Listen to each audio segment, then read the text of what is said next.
FIIs ने share खरीदे, ethanol stock को दौड़ाएगा क्या? Hi, this is Dev and watching traders diary. और आज हम बात करने वाले बजाज हिंदुस्तान के ऊपर। Q4 से पहले भारी खरीदारी स्टॉक में क्यों चल रही है, इसके ऊपर हम डिटेल में बात करने वाले। चलिए दोस्तों समझ लेते हैं। सो नाउ हम बात कर रहे हैं बजाज हिंदुस्तान के ऊपर। और एक अच्छी बात यह है, बहुत अच्छी बात है कि 21 रुपए के ऊपर अब ये शेयर आ चुका है। जिन लोगों ने हाई पर खरीद रखा था, 24 रुपए इसका हाई है, 24 रुपए 85 पैसे, 24 रुपए 50 पैसे के आसपास इसका 52 वीक हाई है। वहां पर जिन लोगों ने खरीद रखा था उनकी भी टेंशन अब दूर होने वाली है, क्योंकि यहां पर शेयर में जो है वो अच्छी खासी हमको तेजी दिख रही है। और ये तेजी जो है वो एक्सटेंड होगी। इसका रीजन मैं आपको बता देता हूं। यहां पर 3 दिन से लगातार यहां पर खरीदारी क्यों चल रही है बजाज हिंदुस्तान के अंदर, वो भी जो कि हम पहले एनालाइज कर चुके थे, उसी के बेहाफ पर यहां पर जो है तेजी हो रही है। जैसा हमने पहले एनालाइज किया था कई वीडियोस में बजाज हिंदुस्तान की, सेम टू सेम वही रीजन जो है वो इस बार भी आ रहा है। इस बार रीजन जो है वो अब बड़ा हो चुका है। लेकिन आज 22 अप्रैल है, मार्केट ओपन हो चुका है, मार्केट का हाल थोड़ा सा खराब है। तो यहां पर थोड़ा सा यहां पर जो है डगमगाता हुआ यहां पर जो है काम कर सकता है बजाज हिंदुस्तान का शेयर, क्योंकि ओवरऑल मार्केट जो है वो डाउन है। तो यहां पर बिकवाली और खरीदारी दोनों आई। ऊपर से यहां पर ध्यान रखिएगा, ये चीज मैं आपको आगे बताऊंगा। लेकिन हाँ, आज थोड़ा सा यहां पर जो है अप एंड डाउन काफी ज्यादा देखने होंगे बजाज हिंदुस्तान और बाकी शेयर्स में। सो आपने अगर नोटिस किया होगा तो बजाज हिंदुस्तान में तेजी तो चल रही थी, लेकिन तेजी जो है वो इनमें ज्यादा चल रही थी। बजाज हिंदुस्तान के कंपैरिजन जो रेणुका है, श्री रेणुका, वहां पर धामपुर शुगर, त्रिवेणी, ईआईडी पैरी, इन सब में ज्यादा तेजी हो रही थी। लेकिन बजाज हिंदुस्तान में जो है वो नॉर्मल तेजी के हिसाब से चल रहा था, ज्यादा कुछ तेजी नहीं हो रही थी। सर्किट भी चेंज हुए, सर्किट बहुत पहले ही चेंज हो गए। सर्किट की वजह से यहाँ पर जो है आप कहें कि बहुत ज्यादा चेंजेस आए, ऐसा कुछ भी नहीं है। सर्किट की वजह से यहाँ पर थोड़ा सा यहाँ पर जो है तेजी हमको ज्यादा देखने को मिली है।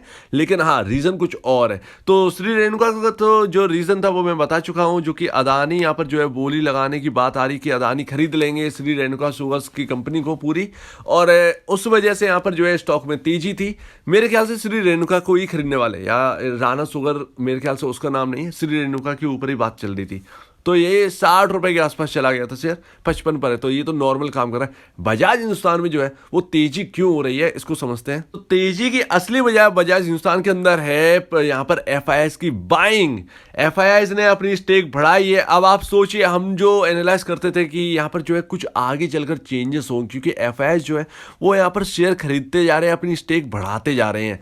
और यहाँ पर डीआईएस मैं बता दूं, यहाँ पर डीआईएस जो है वो बैंक वाले, बैंक यहाँ पर जो है बहुत ज्यादा यहाँ पर जो है स्टेक होल्ड करती है, क्योंकि यहाँ पर जो है बैंक का जो लोन फंसा हुआ है उसका भी एक प्रॉब्लम है, ठीक है ना। तो बैंक जो है उनके पास शेयर्स हैं बजाज हिंदुस्तान के, जो कि लगातार बेच रहे हैं। और वो एक प्रेशर की तरह हम देखेंगे, आगे भी हम प्रेशर की तरह देखेंगे। कभी एसबीआई बेचता हुआ नजर आएगा, कभी कोई और बैंक बेचता हुआ नजर आएगा। और आप देख ही रहे हैं कि लगातार जो है वो 39.90% से स्टेक घटकर जो डीआईएस की जो स्टेक रहेगी वो रह गई है 21.54%।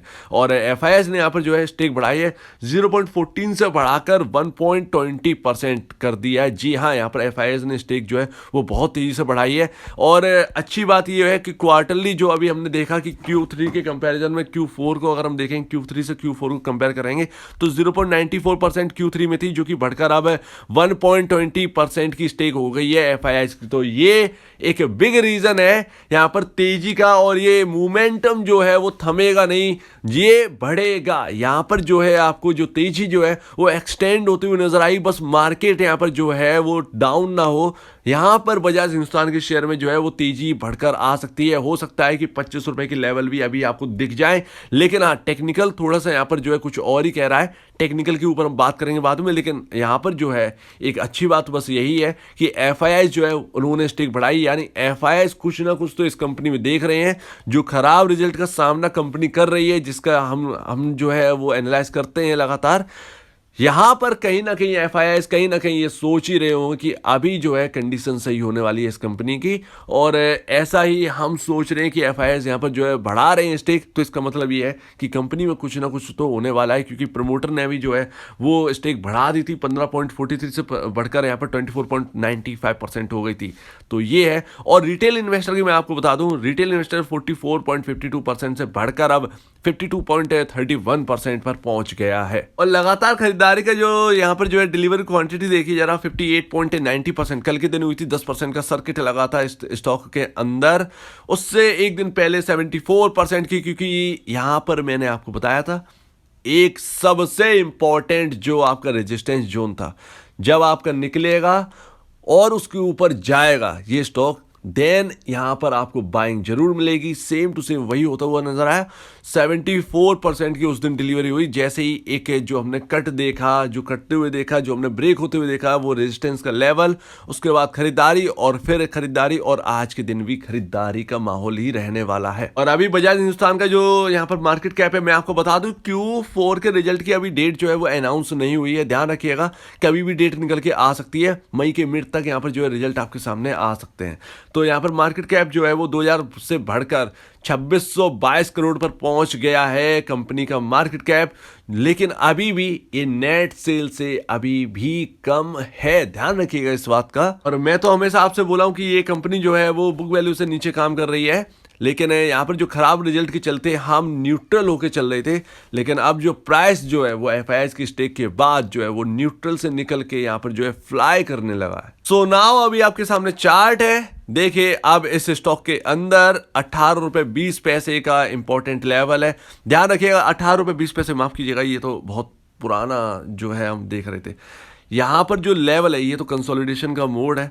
16 रुपये 95 पैसे से 18 रुपये 20 पैसे का आपका जो इंपॉर्टेंट लेवल वो 18 रुपये 30 पैसे से 18 रुपये 40 पैसे है न्यूली, क्योंकि यहाँ पर जो है अब थोड़े से चेंजेस आ चुके हैं। तो हम जो है वो इस रेंज को आउट करके निकल आए हैं। सबसे पहले तो 16 रुपये 95 पैसे को ब्रेक करके हम निकल आए, उसके बाद जो है वो 18 रुपये 20 पैसे को ब्रेक किया, जो कि 3 4 5 6 दिनों से हम कंसोलिडेट मोड में चल रहे थे। उसके बाद एकदम ब्रेकआउट दिया इस स्टॉक ने 18 रुपये 20 पैसे के ऊपर सीधा यहाँ पर जो है आपको यहाँ पर मिलता हुआ दिखा। 18 रुपये 20 पैसे के ऊपर बंद हुए और सीधा अगले दिन जो है वो 20 रुपये का यहाँ पर जो है जो टारगेट है वो यहाँ पर निकल के आया, और आज 21 रुपये 40 पैसे पर स्टॉक खड़ा है। और आपका हाई जो है वो है 24 रुपये 80 पैसे, 24 रुपये 50 पैसे, 24 रुपये 80 पैसे। तो ये हाई जल्द से जल्द जो है वो निकलता हुआ नजर आएगा। बस मार्केट की थोड़ी सी दिक्कत है, लेकिन हाँ मैं आपको बता दूं एक चीज़ कि यहाँ पर जो RSI जो है वो ओवरबाउट जोन में आने वाला है। 77 का RSI हो चुका है। RSI आपका 77 है अभी के हिसाब से, तो ध्यान रखिएगा 80 के ऊपर यहाँ पर चलेंगे तो ओवर बाउट में आ जाएंगे, तो कभी भी यहाँ पर जो है थोड़ा सा ठंडा पड़ेगा स्टॉक। इसका मतलब ये नहीं कि पूरे जो गेन्स हमने किए हैं, जो हमने अचीव किए हैं वो सारे के सारे चले हैं, ऐसा कुछ भी नहीं होगा इस वक्त। तो ऐसा बिल्कुल भी नहीं लगता, क्योंकि बहुत दिनों बाद ये चलना स्टार्ट हुआ है, तो एकदम ये वाइप आउट नहीं हो सकता। Q4 के रिजल्ट मेन रहेंगे इस स्टॉक के अंदर। Q4 के रिजल्ट अच्छे आ गए तो आपका जो टारगेट है वो 25 रुपए से बढ़कर और भी ज़्यादा पहुंच जाएगा, 35-40 तक आप सोच सकते हैं उस वक्त। लेकिन ये तब होगा जब आपके Q4 के रिजल्ट जो है वो अच्छे होंगे। तो ध्यान रखना है, अभी थोड़ी सी प्रॉफिट बुकिंग आएगी कुछ लेवल पर, 22 रुपए के लेवल तक आ सकती है। 22 रुपये 50 पैसे के लेवल तक यहाँ पर जो है प्रॉफिट बुकिंग का यहाँ पर जो है थोड़ा सा जोर पकड़ेगा। हम थोड़ा स्लाइड करेंगे, उसके बाद चलना स्टार्ट होंगे। और Q4 के रिजल्ट पर बहुत ध्यान रखना है, उसके रिजल्ट जरूर एनालाइज करना है। अगर आपकी इस वीडियो में कोई प्रॉब्लम, कुछ पूछना है, कुछ बताना, कुछ कहना है तो प्लीज कमेंट सेक्शन में कहिए। और आप दीजिए मुझे इजाजत। वीडियो देखने के लिए बहुत बहुत धन्यवाद दोस्तों।